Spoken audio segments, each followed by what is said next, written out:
السلام علیکم ورحمۃ اللہ وبرکاتہ۔ ناظرین، استقبال ہے فکر و خبر اسٹوڈیو میں رضوان احمد ندوی ملکی اور عالمی اہم اور خاص خبروں کے ساتھ۔ تو ناظرین، بڑھتے ہیں خبروں کی تفصیلات کی طرف۔ راجستھان کے ادے پور میں ایک درزی کے بہیمانہ قتل کے بعد حکومت نے سخت کارروائی کی ہے۔ امن و امان کو مد نظر رکھتے ہوئے پورے ادے پور میں دفعہ 144 نافذ کر دی گئی ہے۔ اس کے علاوہ ریاست بھر میں انٹرنیٹ خدمات 24 گھنٹے کے لیے معطل کر دی گئی ہیں اور اگلے ایک ماہ کے لیے تمام اضلاع میں دفعہ 144 نافذ کر دی گئی ہے۔ ویسے نفرتوں نے کبھی کسی کا بھلا نہیں کیا ہے۔ نفرت کا انجام تشدد کے علاوہ کچھ نہیں ہے۔ گزشتہ روز راجستھان کے ادے پور میں جس طریقے سے مذہب کے نام پر قتل کیا گیا، وہ انتہائی سفاکانہ مجرمانہ عمل ہے۔ خود کو مسلمان بتا کر اس طرح کی حرکت کسی بھی صورت برداشت نہیں کی جا سکتی، کیونکہ اسلام تشدد کبھی نہیں سکھاتا اور کل کا یہ عمل نہ قانوناً صحیح ہے اور نہ شرعی لحاظ سے اس کا کوئی جواز ہے، اور اس طرح کی حرکت قابل مذمت ہے اور ہر کسی کو اس کی مذمت کرنی چاہیے، کیونکہ ملک میں قوانین موجود ہیں۔ کسی کو بھی قانون ہاتھ میں لینے کی اجازت نہیں ہے، چاہے وہ گو رکشا کے نام پر ہاتھ میں لیا جائے یا اسلام کے نام پر۔ کسی کو اس طرح کا قانون اپنے ہاتھوں میں لینے کی اجازت نہیں ہے۔ وہی ملک کے متعدد مذہبی و سیاسی جماعتوں نے اس قتل پر شدید رد عمل کا اظہار کیا ہے اور اس واقعے کو اسلام اور آئین کے خلاف قرار دیا ہے۔ حضرت Maulana Khalid Saifullah Rahmani, general secretary All India Muslim Personal Law Board نے اپنے پریس نوٹ میں کہا ہے کہ کسی بھی مذہبی مقدس شخصیت کی شان میں گستاخی کرنا ایک سنگین جرم ہے۔ بی جے پی کے ترجمان و نمائندہ نپور شرما نے پیغمبر اسلام صلی اللہ علیہ وسلم کی شان میں جو اہانت کی حرکت کی، وہ مسلمانوں کے لیے بے حد تکلیف دہ ہے۔ نیز حکومت کا اس پر کوئی کارروائی نہیں کرنا زخم پر نمک رکھنے کے مترادف ہے، لیکن اس کے باوجود قانون کو اپنے ہاتھ میں لینا اور کسی شخص کو بطور خود مجرم قرار دے کر قتل کر دینا نہایت قابل مذمت حرکت ہے۔ نہ قانون اس کی اجازت دیتا ہے اور نہ اسلامی شریعت اس کو جائز ٹھہراتی ہے۔ اس لیے All India Muslim Personal Law Board Udaipur میں پیش آنے والے واقعے کی شدید مذمت کرتا ہے۔ بورڈ اس مسئلے میں شروع سے ایک طرف مسلمانوں سے اپیل کرتا رہا ہے کہ وہ صبر سے کام لیں اور قانونی راستہ اختیار کریں، دوسری طرف حکومت سے بھی اپیل کرتا ہے کہ یہ مسلمانوں کے لیے بہت جذباتی مسئلہ ہے، اس لیے کسی بھی مقدس مذہبی شخصیت کی اہانت کے سلسلے میں سخت قانون بننا چاہیے اور ایسے مسائل میں فوری طور پر کارروائی کرنی چاہیے۔ بورڈ نے ایک بار پھر مسلمانوں سے اپیل کی ہے کہ وہ ہرگز قانون کو اپنے ہاتھ میں نہیں لیں اور ایسے کسی بھی عمل سے بچیں جو سماجی یکجہتی اور ہم آہنگی کو متاثر کرتی ہوں۔ وہیں جماعت علماء ہند نے ایک بیان جاری کرتے ہوئے ادے پور قتل معاملے کی مذمت کی ہے اور لوگوں سے علاقے میں امن و امان برقرار رکھنے کی اپیل کی ہے۔ وہی جماعت اسلامی ہند نے بھی ادے پور قتل معاملے کی شدید مذمت کی ہے۔ جماعت اسلامی نے کہا کہ یہ واقعہ سفاکانہ و وحشیانہ ہے اور اسلام میں تشدد کی کوئی گنجائش نہیں ہے۔ کوئی بھی شہری قانون کو اپنے ہاتھ میں نہ لے اور مجرمین کو ملک کے قانون کے مطابق سزا دی جانی چاہیے۔ وہیں ملک میں امن و امان کو برقرار رکھنا تمام شہریوں کی ذمہ داری ہے۔ وہیں مولانا خلیل الرحمن سجاد نعمانی نے بھی ایک مذمتی بیان جاری کرتے ہوئے کہا ہے کہ اس طرح کے واقعات کا اسلام سے کوئی تعلق نہیں ہے، یہ ایک جاہلانہ اور جنون والا قدم ہے، اور اسی طرح صحافی محمد زبیر کی گرفتاری بھی قابل مذمت ہے۔ انہوں نے تمام لوگوں سے امن و شانتی برقرار رکھنے کی اپیل کی ہے۔ وہیں اسد الدین اویسی نے ٹویٹ کرتے ہوئے لکھا کہ ادے پور میں ہونے والا قتل قابل مذمت ہے۔ ہماری پارٹی کا مسلسل نقطہ نظر یہی ہے کہ کسی بھی شخص کو قانون کو اپنے ہاتھ میں لینے کا کوئی بھی حق نہیں ہے۔ ہم نے ہمیشہ تشدد کی مخالفت کی ہے۔ انہوں نے حکومت سے کہا کہ حکومت مجرمین کے خلاف سخت سے سخت کارروائی کرے اور ملک میں لاء اینڈ آرڈر کو قائم رکھے۔ نوجوانوں نے اس کا قتل کیا، میں اس کا کھلا کھلا کھنڈن کرتا ہوں۔ کسی کو قتل کرنے کی اجازت نہیں ہے قانون میں، کوئی کسی کو نہیں مار سکتا۔ ہم قانون کو اپنے ہاتھ میں نہیں لیں گے۔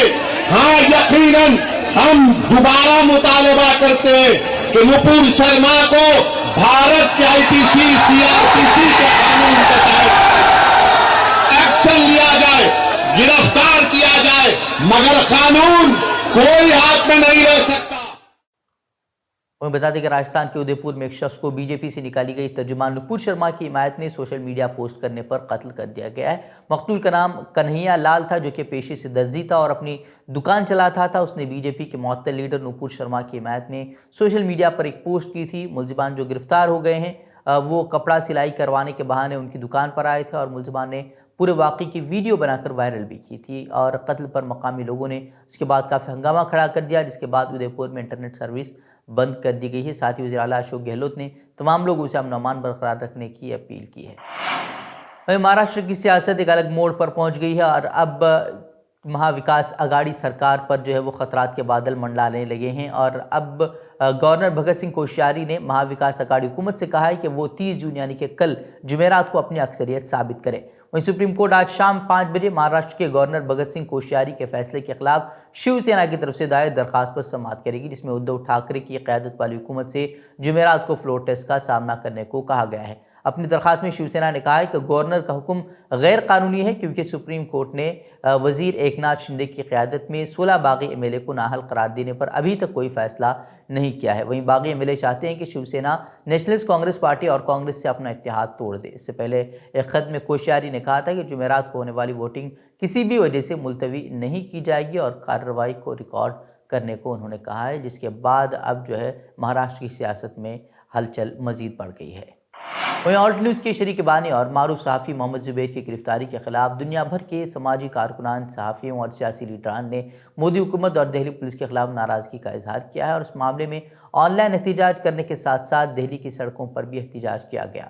وہیں اب اقوام متحدہ کے سربراہ انطونیو گوتریس کے ترجمان نے بھی گرفتاری کی مذمت کرتے ہوئے کہا ہے کہ صحافیوں کو ان کی تحریر، ٹویٹ اور بیان پر جیل میں نہیں ڈالنا چاہیے۔ انہوں نے کہا کہ یہ ضروری ہے کہ لوگوں کو کسی بھی طرح کے ہراسانی کی دھمکی کے بغیر اظہار رائے کی آزادی ہو۔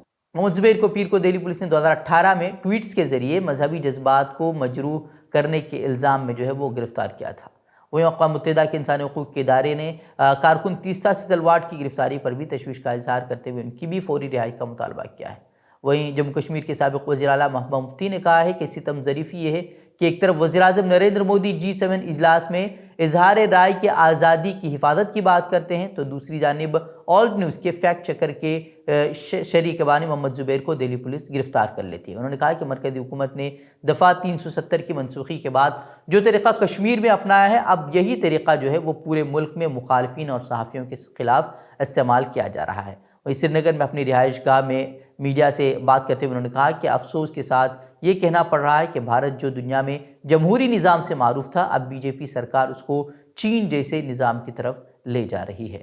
اسے بتا دیں کہ زبیر کو 4 دن کی پولیس تحویل میں بھیج دیا گیا ہے۔ زبیر کے وکیل ورندا گروور نے پولیس پر یہ سنسنی خیز الزام بھی لگایا ہے کہ زبیر کو اس کے عقیدے، اس کے سوال پوچھنے کی عادت اور اس کی سچائی کو سامنے لانے کی عادت کی وجہ سے نشانہ بنایا ہے۔